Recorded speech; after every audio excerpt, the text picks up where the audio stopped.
We are sitting here in Nashville, Tennessee with Felix Tandem, also known as Max, and we will ask you about that in just a minute. But I first wanted to thank you for sitting down with us. Of course. Happy to be here. We're super excited because you are our first Nashville guest. I am honored. On the podcast. So thank you again. Of course. Thank you for having me. Let me jump right in before we get to the rapid fire questions and just ask you about Felix Tandem, the name. Yeah. What is the origin story? Who is Felix Tandem? Yeah, so I feel like a lot of creatives sort of have this internal debate where when you decide to commit to doing something creative, it can be a little bit hard. And there's that part of you that it's like, oh, maybe I'm taking a huge risk in not doing, a safe or traditional career path. And when I got to college, I decided to study math because that safe traditional part was winning. No way. Yeah. And I was honestly a little bit miserable. I failed my first test and I was like, something's got to change. I realized that music and art was making me a lot happier. So I sort of named those two warring factions inside of myself. Max was like the type A doer, and then Felix was like the type B have fun, make art person. And I realized I was happiest when they were working together. So I could apply like the logic brain to making art and, the art brain to doing more constructive problem solving. And it made me happy. And that's, where the music comes from. That is amazing. Yeah. I love that. Felix working in tandem with Max. It's cool. We love that you're both showing up. Yes. Thank you. That's awesome. But I also wanted to say you failed the first test. I would have failed every test as a math major. So that's just like kudos to you. Linear algebra, not my forte. I don't know what that is. So. Well, that's really cool. I love that meaning. Thank you for clarifying that for us. Mm-hmm. I will get into the rapid fire questions if you feel ready and up to it. Hit me. Okay. Let's do it. Shoot from the hip. All right. Hopefully this is an easy one. Favorite go-to grub in Nashville? We need to know. Oh, favorite go-to grub in Nashville has got to be Moss Tacos. Yeah? I'm an East Nashville boy. Yeah. That place is so good. Awesome. Yeah. Do they do like Taco Tuesday type things, or is it just like you just go? I just show up whenever I feel like it. Yeah, they got great horchata, great sides, plug to Moss Tacos. I want to go after this. Yeah, let's go. I'm going to. Grab a family dinner. Dallin, you can come too. That's what I'm saying. I'm going. Yeah. Dallin behind the camera today. Well, sweet. Moss Tacos. So good. Okay, I need to stop drooling and get to the next question. Your EP, Okey Dokey, came out last week. It is super fun. Thank you. It is super fresh, like upbeat, real jive. So choice. Like, it's really good. We love it. Thank you. Thank you. Labor of love. Yeah. I want to ask you about that in a little bit. But what the world wants to know now is, like, what was the most difficult song to write on that EP? Like, was there a particular song that kept you up for like that extra hour every night, or? Yeah, well, Airtime, I think, which was the first song. It was the third song that I wrote of the four. The chord progression and sort of the beginning lyrics kind of came to me, but in the little bridge instrumental bit, there's a weird monologue that happens. Mm-hmm. And originally, in the demo that I had made, I had a sample from the Twilight Zone in there, and I reached out to CBS to get clearance, and they wanted, I think, $10,000 and 27% of all royalties. Yeah, you're like, no go. And I was like, I don't think it's gonna work. And I got the email back from them, I think 3 days before I was sending it to mastering, so I had to like scramble to find voice actors. I had to like write a sound-alike script that it wasn't gonna get me sued. Was it you doing the monologue? Well, no. I had my friend Marcus, who plays the drums on the whole record. He does the man's voice. Nice. And I had another local musician in Nashville named Ashley come by to do the girl's voice. But that's so cool. Yeah, so that was fun. But yeah, that song was bothersome. Yeah, you had to scramble a little bit. Definitely a little bit. And then we had like a lot of fun in post-production adding sound effects to it. There's like a slide whistle and a crowd gasp. And so there's some fun sound effects in there too. Do you all hear that? Like, if you have not listened to Airtime on the Okey Dokey EP, like, you need to listen to it right now. Like, pause the podcast, go listen right now. But come back, please. And then come back. Thank you. No, when I first heard Airtime, I was like, whoa, okay. So there's some songs that do incorporate you know, like a creepy monologue in the beginning, but it wasn't creepy. Like it sounded really cool and haunting, but it wasn't. It gave me good vibes, I guess, is thanks. what I'm trying to say. Yeah, so in the Twilight Zone episode, I don't remember what the episode's called, but it's this woman who discovers that everybody she knows is a robot. And then she confronts her dad about it, and she realizes that she too is a robot, which is hilarious in and of itself. It's like cheesy early 60s acting, where she's like, oh, how could you? And yeah, I mean, the song itself is really about like fighting for attention in attention economy, trying to be seen and all that. And I figured it was kind of fitting. It's extremely relevant. So I love that. Thanks. All right. Okay. Next question. Last rapid fire. Yeah. Okay. I probably should have started with this one, but if you could only rock one of these looks for the rest of your life, which would it be? Mullet or man bun? Mullet. Hands down mullet. That was really easy for you. Yeah, I've thought about committing to it. I have a lot of friends who were like, you could do the shag, the wolf cut sort of thing, that it's like big up top and then yeah. I mean, nothing gets me going like some 80s power metal. So yeah, I'm definitely mullet. I can see that. I can see actually both on you. And I know this is a podcast, but for you all watching, we are wearing matching earrings, and it was unintentional. I feel like with your mullet and just like the shag on top and the earrings. I think you could rock the mullet too. Denim vest, I could see it, especially with the Jeff Gordon t-shirt. Only with the denim vest and the Jeff Gordon t-shirt. Yes. I think it'll complete the look though. All right, I'll try it out. Okay. I'll send you a picture. You're great with those. All right, let's get into the thick of the interview. Yes, let's do it. All right. On the internets, when I was trying to learn about you. Oh, God.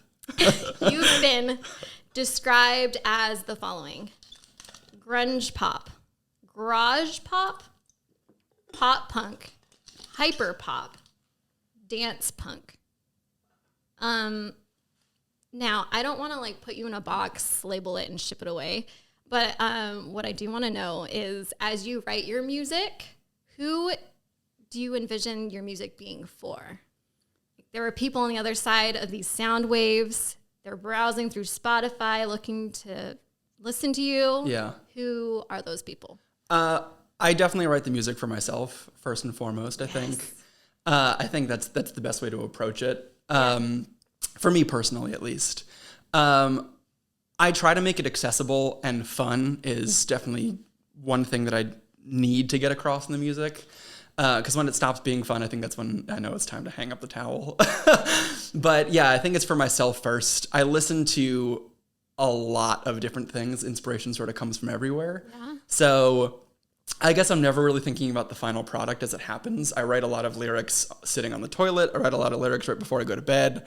So I like creating in a vacuum, and then if people like it, awesome. That makes me really happy. But as long as my friends like it, I like it, and my family thinks that I'm not super strange, then it's a win. Well, even so.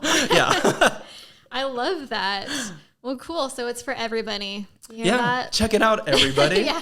If you're listening, you're a person, so go listen. Yes, maybe. Unless you're a robot. In which case, that first song you might relate to. Yeah. So, I love it. Call back. All right. So you moved to Nashville from kind of all over, from the New England area, from across the pond. Mm-hmm. So you have these roots from all over. Is there anything in the Nashville music scene that you wish would be infused from those other places that you've lived, or vice versa? Something that you wish, Boston or New York did that you have noticed about Nashville? Ooh, that's a great question. Like a huge question. Yeah. That's a big question. I mean, we're still pretty new to like the whole music scene down here. Mm-hmm. So like I can't speak for every genre, but I can say that for the rock scene specifically, people down here have been amazing. Yeah? Yeah, really friendly, really open, and just very welcoming. And it seems like everybody wants to see everyone else succeed, which is super cool. I feel really like cool. In the country scene and the singer-songwriter scene, it can be a little bit more cutthroat from what I've heard. Mm-hmm. But the rock scene specifically, I mean, I've met awesome people, and I've been sitting on the music that just came out last week for like 3.5 years, I guess. And it was only moving here and meeting all these people that inspired me to finally release it. So, like the local radio scene has been awesome. Shout out to Lightning 100 and Lightning 100 DJ Casey, who gave us our first on-air debut. So people here have just been really welcoming. I feel like there's a genuine love for music down here that I have not gotten other places. For sure. Which feels really, really, really special. That's great. That's so great. Is there anything from other music scenes that you wish was infused here? Oh, Nashville's perfect. No, I do think Nashville has its sound, you know? Yeah. Especially coming here from New York. And it's like you go to one bar and you're hearing rap. You go to another bar and you're hearing someone who's making like crazy dubstep. And then you hear, you know, like there's a honky tonk next door to that. I think that sort of musical diversity, I personally have not super experienced down here. I've heard a lot of rock of all degrees, Americana, metal, screamo, emo, pop punk, all over the place. Some really great singer-songwriters. But I have yet to find like a cool Nashville, you know, like wub wub sort of guy or gal. If you find it, will you let us know? Absolutely. Okay, will. Great. So, and if you're out there, come say hi. Yes. Reach out. Felix Tandem or Jumper Cable Records. Yeah. We want to know where you are. We want to know. I love some wub wub electronica. Yes, so. Me too. Well, I want to know, getting back to the Okey Dokey EP. Yeah. Is there, now that we know what the most difficult song was to write, I want to know, is there a particular song that you're most excited about, like most excited to perform or most excited for the world to hear? Yeah. Our first single, which was Shoplifter, which is the final song on the EP. That song I wrote right before the pandemic started. And it did sort of come to me. I was trying to sound like Beck, and then it turned into something else entirely. A little bit headbangier than your typical Beck song. I can hear Beck though. Yeah. Even though you think it turned into something else, I can hear it. Great. I mean, he's one of my biggest inspirations. So love that. Nice. But yeah, that song is just so much fun to play live too. We're a 3-piece when we perform live, and that song, I just feel like everybody's got their part and everybody feels the energy. We close our set with it, which is also a lot of fun. Cool. But yeah, the story behind that one is, sorry, Lily, my little sister got arrested for shoplifting on a family vacation. Yeah. I mean, it ended up being fine. It was first offense, so the cops let her go. But, you know, I got home and I was like, oh, God, it was kind of funny, kind of sad. My mom was broken up. I was like, I can't help but laugh about this.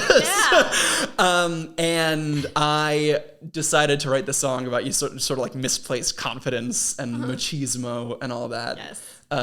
So the verse is a little bit lower because it's supposed to represent like the anxiety, and then the chorus is like big, punchy, loud. It's like, oh my God, I'm doing this. I'm committing, running out of the store with shopping. And we actually shot a video for that one too. That's a lot of fun. Yes. Yeah. That's what I like about all your music, is that it's fun. Like, if you're looking for fun, that's where it's at. But it has so much meaning behind it. Like, you can take all the lyrics and go, whoa, he has a message here. Thank you. A real message. Yeah, I try. It's not surface stuff. It's the real stuff. So thanks. really cool. I'm glad that comes across. Sometimes the lyrics I think are a little obscure, but I think it's fun to sit down and artistic. sort of pick them apart. Yeah, exactly. Well, cool. Yeah. I want to know, I might put you on the spot because I didn't even tell you about this part of the interview. Oh, no. Do you have, if you were to leave this world tomorrow and leave the world with one message, do you have any advice, a word, a quote for the world? I'm so sorry. No, wow. A quote for the world. Well, the band's motto and sort of my de facto life motto is be stoked always. So I guess that's 3 words. Is that okay? Yeah. Okay, great. Yeah. Yeah, be stoked always. I feel like my grandfather used to say, take what you do seriously, but never take yourself seriously. And I really live by that, especially, you know, in a professional setting, in a personal setting, in a musical setting. I think enjoying what you're doing, being enthusiastic about what you're doing is so important because it makes everything feel like fun, you know? I thankfully have like the luxury of being able to, like have a job that I like and being able to make music for people. But I do wish everybody, the chance to be able to feel some semblance of joy and stokedness in everything that they do. I think that you live that to the max. Hey. Yeah. I really do. It does come through. That's cool. I've learned a lot from you today. Yeah. I have. So thank you for all of your knowledge and wisdom. Just to wrap up our episode, do you have any shout outs? Can we say hi or thank you to anybody out there? Oh my God, I have too many shout outs to get through. Everybody who helped with this project has been, instrumental, no pun intended, because it's musical. But there have been so many people who inspired me to keep going, who, contributed a lyric, who played the shaker on something, to all of them. Thank you so much. Shout out to my parents, my fam, love you all. But I can't list a bajillion names, so we're probably like 30 minutes in. If you don't want this podcast to be another 5 hours, then I should probably stop now. I'd be okay with it, but we can leave it at that. All of y'all. Yeah. Everybody who's listened to, thank you all so much. That means the world. And to you and Dallin for listening here. Thank you. Yeah. We're so thankful. And everybody listening tonight, or in the morning, I don't know, whenever you're listening. Thank you. Yeah, of course. Thank you. Well, we're excited. We're going to hear a piece from you acoustically. Sure thing. Keep listening. Great.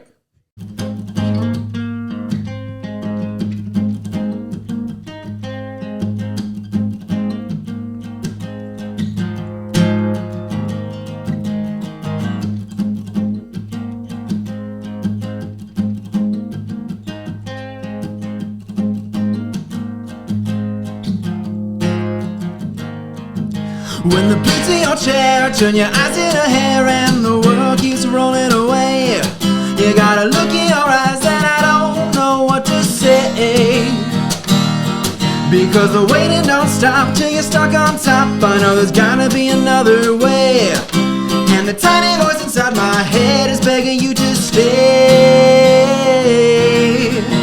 Time Warner, plug me in, I don't wanna be your friend. Time Warner, plug me in, then leave so I get screwed again. Time Warner, plug me in, I don't wanna be your friend.